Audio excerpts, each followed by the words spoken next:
panulay Asay tinuod na kanang nabite pagkatiyo na dili mo kami itugyan sa panulay, dili mo kami itugyan sa pagsulay. Panulay man siya, dili na pagsulay, panulay. Panulay na. No, siguro paliwanag ni Brad Pitt. Sige, kuha na naman. Ang sa may sakto, diha sa misa, nag-ingon ta nga, o dili mo kami itugyan sa panulay, o dili mo kami itugyan sa pagsulay. Ang sa may sakto, anak.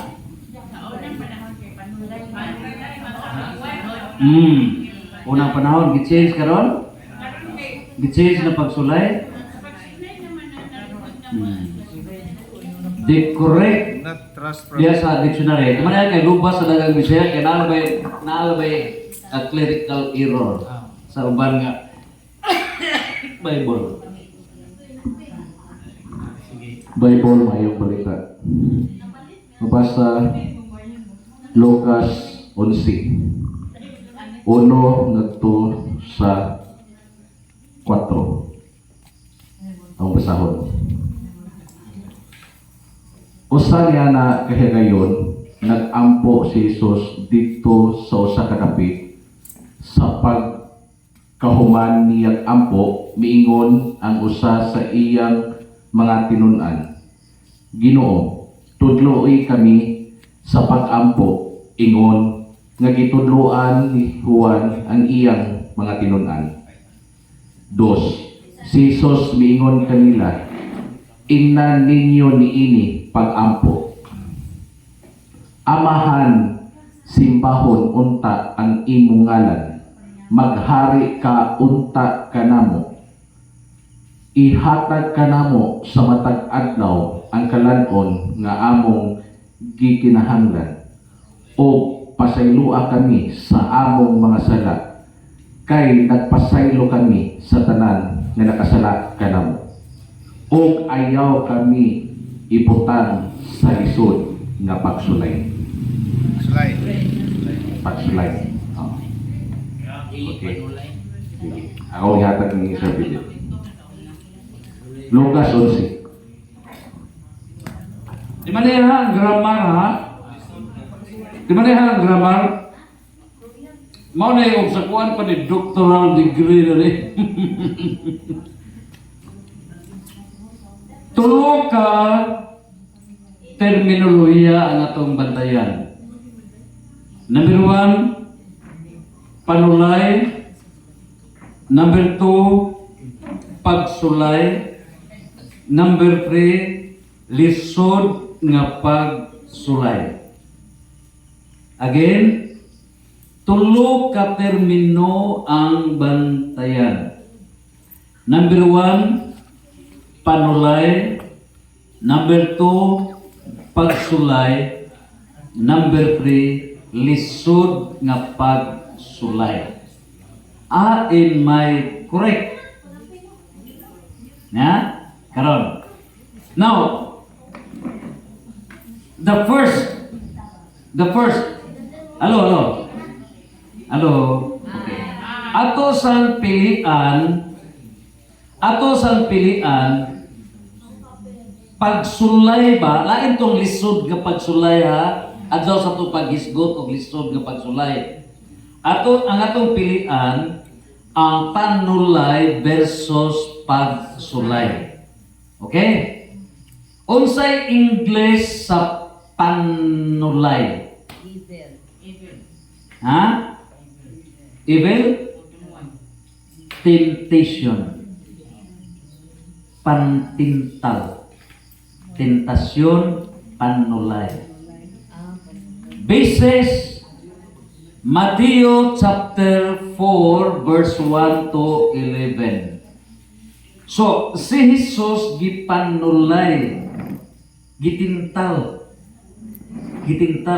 Mingon si Jesus pahawa Satanas. Og ang pagtintal ni Satanas mugamit siya og even teksto sa Bible. Maniha? Mao na nga ang Protestantism migamit sa imperfect, incomplete faith Bible.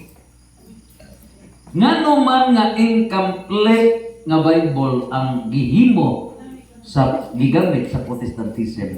66 ra na ka libro.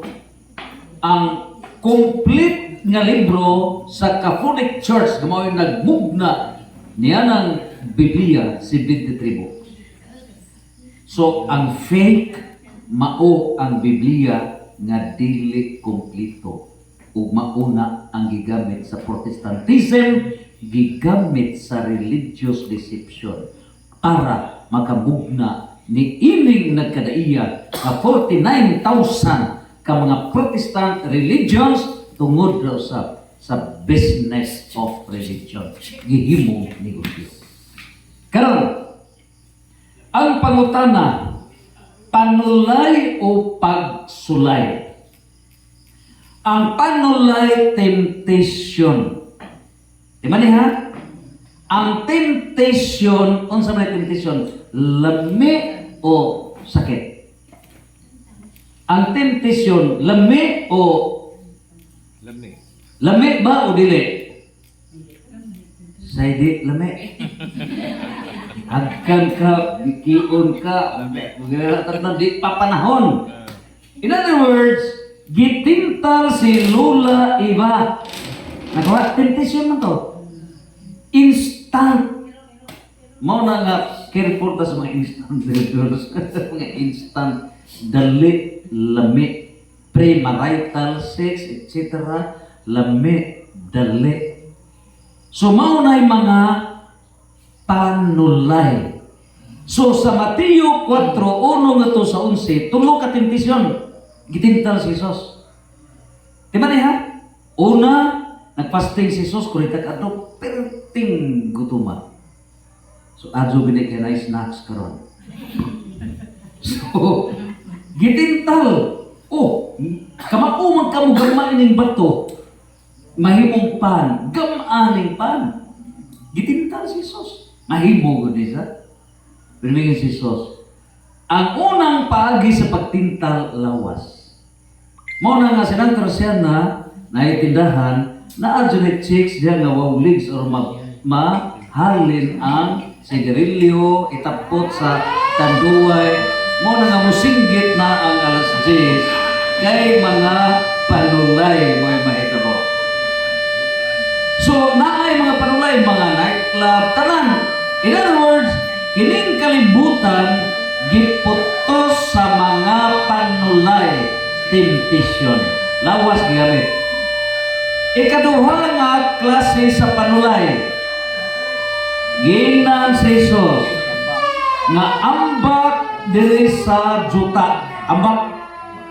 Kay sapnayon ka sa mga anghel na anak sa balaan kusulatan. Andam mo sapnay di mo. Sabay kahulugan na na. Panulay gahum. Gahum. So aron mo daog ka, hala, pamalita ang mga tao nga mukhang tira.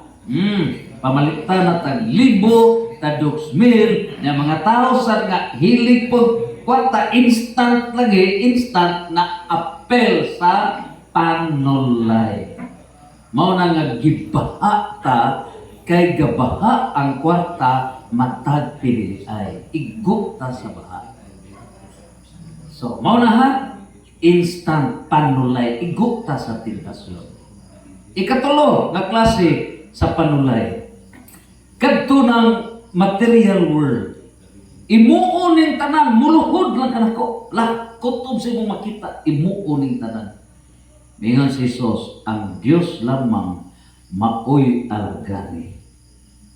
So, dili magpasabot nga mahubog ka sa multi-trillion pesos blood control, DPWH, contractors, etc.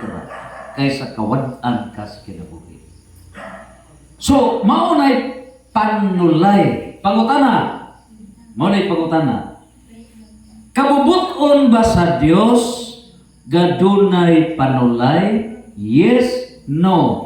Kabubuton ba sa Dios nga dunay temptations, iya ba nang kagustuhan? Yes, no. Uyon bang Dios niya na? Yes, no. Yes. Uyon ang Dios o panulay? Yes. Gusto din Ginoo nga magpakasala ang tao? Temptation? Gusto ang Ginoo dili? Dili. Basaha, try ko check sa Santiago ba na? 12, 13. I-check ra. Temptations. No? Dili kabubuton sa Dios nga ang tao dili intent sa Dios nga siya mutintal. Dili intent, dili gyud plano sa Dios nga matintal ang tao. I-check niyo ba? 2:13 ba? Santiago 2:13 kana kana. Santiago 2:13. James Santiago 2:13. Okay? Ari ba? James 2 verse 13. Ari ba? Namaw ba? Ha? Nga dili gusto sa Dios nga motintal? Mo ba? Ha? Kaya ang Diyos dili maluoy mo hukom sa tao nga wala maluoy sa uban. Dili mao. I-check na. Katong okay ha? Na God does not intend temptations biblical. Okay? So naay gipadayag nga Santiago 1:13. 1:13. Santiago 1:13. So, when tempted, no one should say, God is tempting me. For God cannot be tempted by evil, nor does He Himself tempt anyone. Santiago 1:13. So, dili kabubuton sa Dios nga tintalon. Example.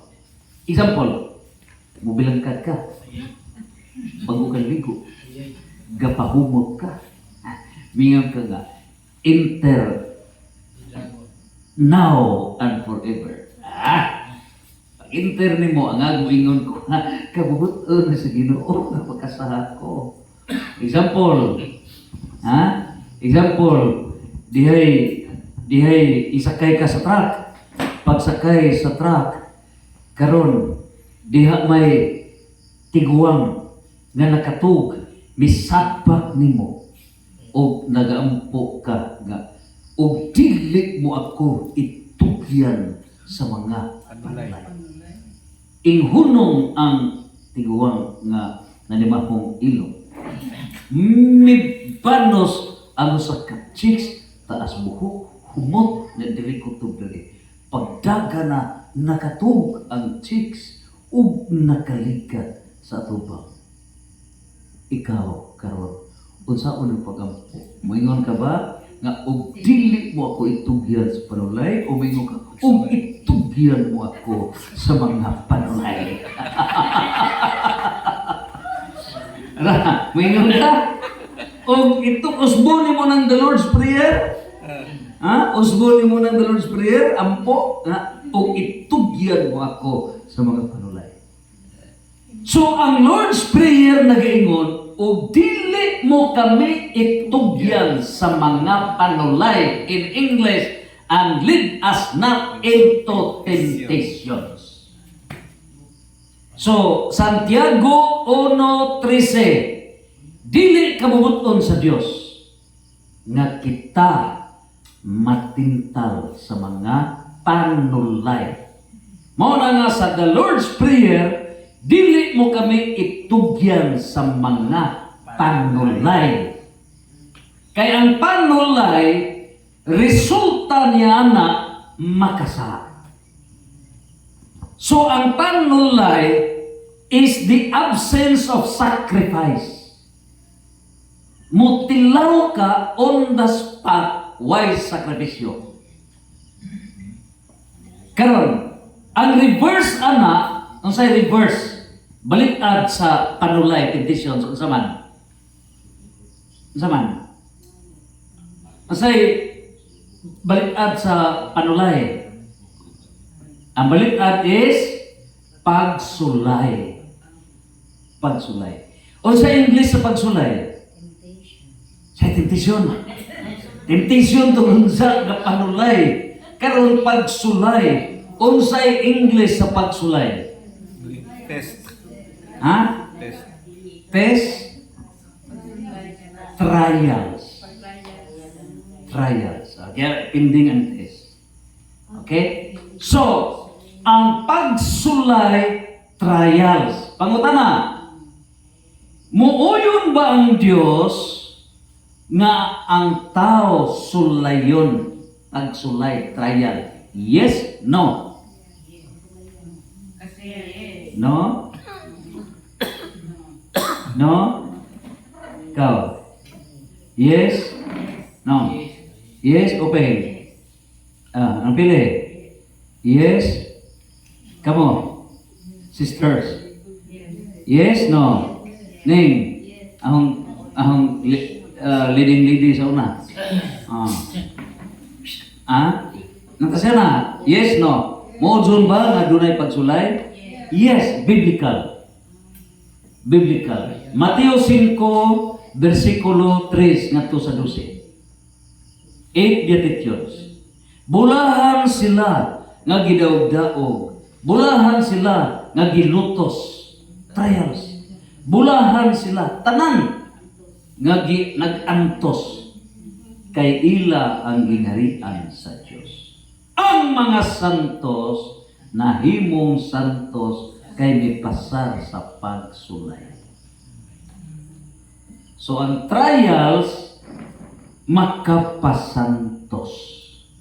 Pero ang temptations makapa-imperno. Klaro? So mao na nga trial. Lain prueba. Lain prueba. Katong gampo si Jesus, di ba gudugo to? Katulog ito balik na siya, Ginoo, kung mahimo, ayaw itugot. Kung mahimo, dili kung ta mabuti. Katong bang umabot nga ilansan sa cross, katong pagpalansan sa cross, laptosin sa tanan sa to, panulay o pagsulay? Pagsulay. Ingat iyo siya mahimo, dili kung ta ni. Pero dili akong kabubuton, kung dili imong kabubuton maoy matuman. Sa iyang tawhanon, dili ta niya makaya. Pero imong kabubuton kay maumay role ni Jesus na mo luwas sa mga tao, ipatu ang iyang dugo. Kaya, another proof. Sa Catechism of the Catholic Church, paragraph 675, giingon sa paragraph 675, Catechism of the Catholic Church, nga kining simbahan ngayon gitukod paggasulayon, the last nga sign before the second coming. Mo na nga magkahinay jud tay ugod jud kinsay lig-on matirang matibay. Mana kabantay ka simbahan giuyog na modernism na kabantay mo musod sa simbahan. Wa na klarong attire, disrespect na. Ang laki sa kubinto sa una, gabistida, nawa na na karon. So, ang mga badge po, nga musod simbahan, makusunis na po. Nawa na ang modesty. Nawa na. So, naa na diha karon modernism. Nawa na. Sa una, nawa itong kurong, diha karon ka nabalik. Naa na ta diha. So, part na tanan. So, pagsulay. Karon, nakuha so, ang makapasar santos. Kaya mag-antos, masantos. Okay? Ikatulo, gibasa man nga, o dili mo kami itugyan sa malisod nga pagsulay. Unsa may English sa lisod nga pagsulay? Nag-ingon man ta, and lead us not into the test. So, test, naatay nag-ingon sa biblical, brad, sa babasa, nag-ingon nga, dili ihatag sa Ginoo nato ang pagsulay nga dili madaog. Na asam basa. So ang ihatag sa Ginoo nato ang pagsulay nga madaog. Mao tong gibasa ni Brother Erwin nga og dili mo kami itugyan sa lisod nga pagsulay. While motugot ang Dios nga dunay pagsulay, pero nagampo ta nga dili ra kanang maigo ra nato dauba. Kay ug di nato madaog na ma-discourage ang tao, ma-frustrated siya simbako, ma-suicide ina na ba. So mo nay pagampo nga ayaw itugot nga dunay dili na mo madaog nga pagsulay. Leads us not into the test. Kay test man nato. Mo na correct ang ingon malisod ka pagsulay or dili mo kami tugyan sa anulay temptations. Okay? So santos, santos, santos. Fear. So ang pinaka